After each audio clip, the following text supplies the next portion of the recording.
Hello friends, I am Dipanshi Sharma. Welcome to my YouTube channel Genius Dipanshi, and I am doing well. Today I will discuss about to find square of an elements of an array in a DSA with C programming.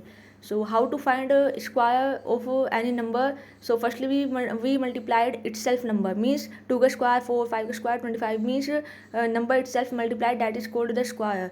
तो यहाँ पे हम सबसे पहले header file को include कर लेंगे. Then इसके बाद हमने यहाँ पे मेन फंक्शन बनाया जिसका रिटर्न टाइप हमने इंट लिया है. देन हम यहाँ पे रिटर्न 0 करवा देंगे. इसके बाद मैंने यहाँ पे एक इंटीजर टाइप का एरे यहाँ पे लिया है जिसका साइज मैंने यहाँ पे दिया है 100 लिया है, लेकिन इसको हम 50 ले लेंगे. देन इसके बाद मैंने यहाँ पे एक साइज वेरिएबल लिया है to find the size of an array, means कि जो यूज़र है वो एलिमेंट्स कितने स्टोर करना चाहता है एरे के अंदर. और देन इसके बाद आई हमने यहाँ पे यूज़ किया है to move the loop. And SQ एक दूसरा हमने एरे बनाया जिसका साइज़ है 50, जिसके अंदर हम फाइंड कर लेंगे यहाँ पे हम जो भी एरे के अंदर एलिमेंट्स हैं हम उनका जो भी स्क्वायर है वो हम इसके अंदर स्टोर कराते जाएंगे.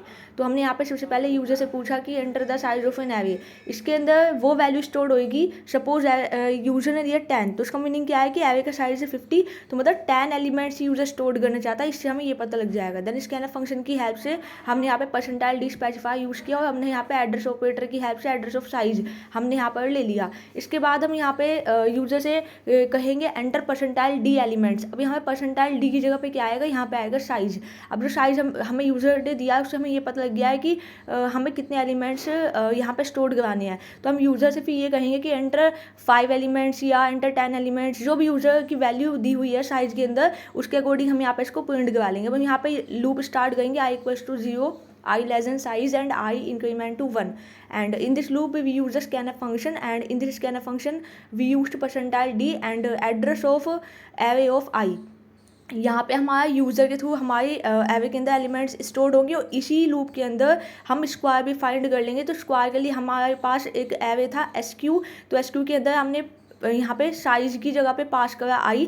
तो SQ of I equal to array of I into array of I. जैसे कि मैंने बताया था कि एरे के एलिमेंट्स के सेल्फ मल्टीप्लाइड करना है, यही लॉजिक है स्क्वायर फाइंड करने का. उसके बाद लूप के बाहर आकर के हम वैल्यू प्रिंट कराना चाहते तो हम यहाँ पे एक पहले यूज़र को मैसेज दे देंगे square of all elements are. अब इसके बाद हम यहाँ पे फॉर लूप यूज़ करेंगे प्रिंट कराने के लिए. तो यहाँ पे आपका लूप स्टार्ट होगा 0 से लेस देन साइज चलेगा एंड आपकी आई की वैल्यू में +1 का इंक्रीमेंट हो जाएगा. उसी के अंदर हम प्रिंट स्टेटमेंट की हेल्प से यहाँ पे प्रिंट करा लेंगे एरे ऑफ आई को. तो यहाँ पे प्रिंट कैसे करवाएंगे, हम यहाँ पे लिख देंगे square of percentile D is percentile D. जो आपका फर्स्ट वाला परसेंटाइल डी है वो ये बताएगा कि एरे के एलिमेंट्स के स्क्वायर निकालो, मतलब कि एरे ऑफ आई. और जो आपका सेकंड वाला परसेंटाइल डी होगा वो बता देगा एसक्यू ऑफ आई. तो जब आप इस प्रोग्राम को रन करोगे तो सबसे पहले लिखाएगा enter the size of an array. तो सपोज अगर आपने दिया 10, फिर लिखाएगा एंटर 10 एलिमेंट्स. तो सपोज आपने एलिमेंट्स एंटर कर दोगे 2 4 6 8 10 12 14 16 18 एंड 20. तो यहाँ पे लिखाएगा square of all elements are, और फिर एक एक करके सभी का स्क्वायर आ जाएगा. Square of 2 is 4, square of 3 is 9, square of 4 is 16, square of 5 is 25, square of 6 is 36. इस तरीके से square of 7 is 49, square of 8 is 64. इस तरीके से आपका 20 तक का स्क्वायर आ जाएगा. So I hope you understand that how to find the square of N elements of an array in C programming. And it is the simplest and efficient way to build the logic for this particular problem.